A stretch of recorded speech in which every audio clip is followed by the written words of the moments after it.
Hello, everyone. We made it. We made it out to this basement. We are here tonight together. That was my moving the stand bit.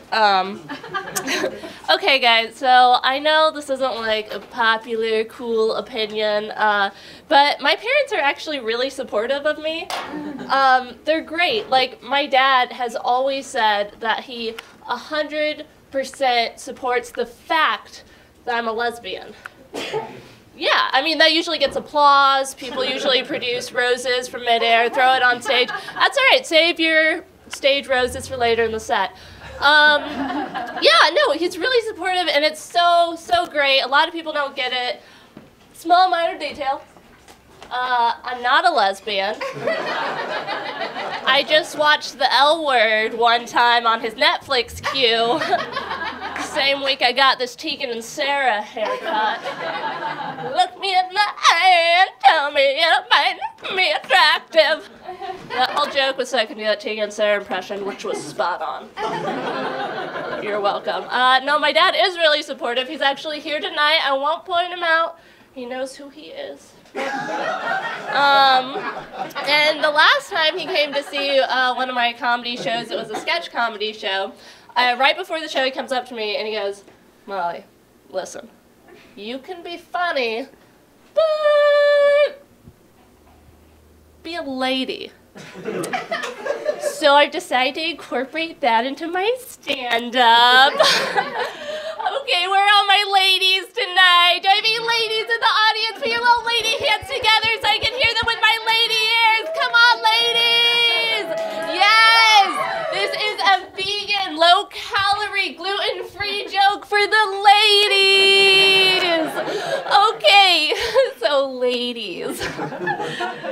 Y'all have to do so much cocaine, your clitoris falls off! Am I right, ladies? Am I right? Cocaine is so low calorie. Okay, so I'm hearing there's a lot of people from the South. Can you clap if you're from the South? Most of us here? All right, getting the feel for it. I'm developing this term that I like to call Southern guilt.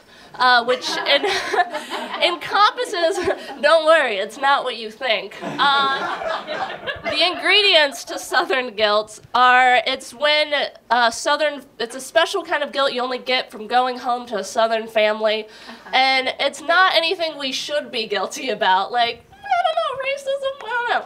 Like anything bad the South's actually done. Instead, it's just made of grudges that last for years and passive-aggressive baking. Just like, "Oh, Mom, what are you making?" "Oh, this, I'm just whipping up some Post-it notes about how you left the refrigerator door open." Great, sounds delicious. And I'll give you an actual example of Southern guilt.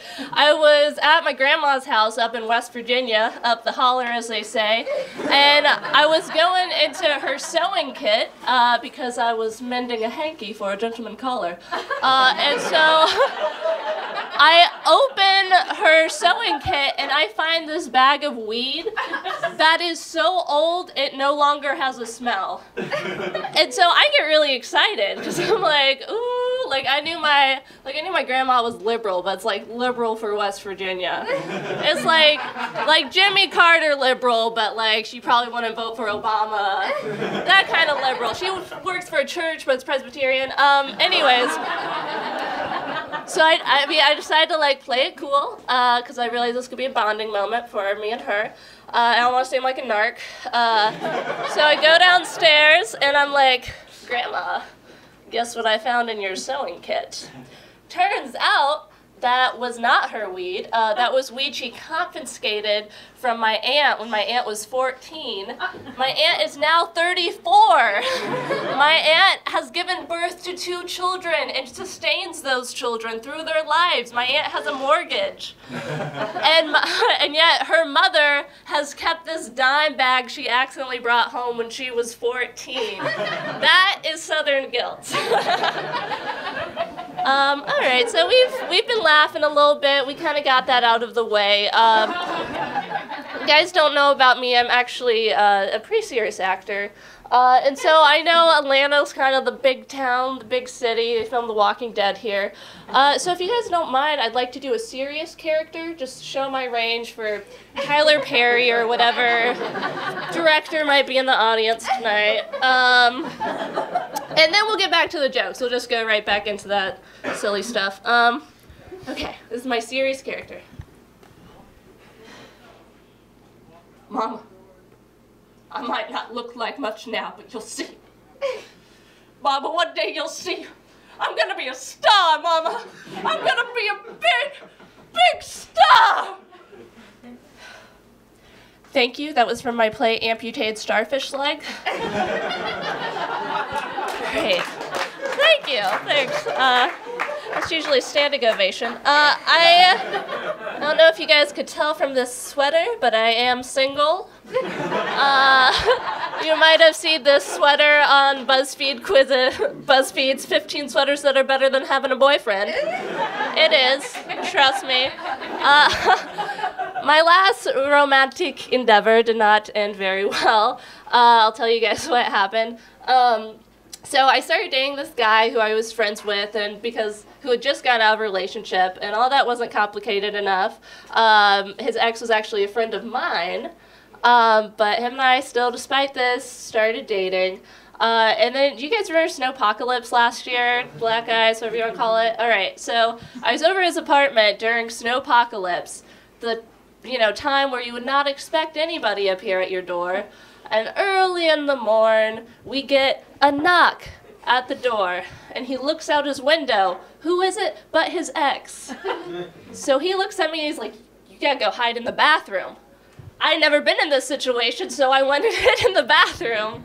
The ex comes in, sees my stuff on the floor, grabs this painting that she made him, tore it, lost my grammar, tears it off of the wall, runs out, and then drives off down the icy road, just being like, say hi to Molly for me.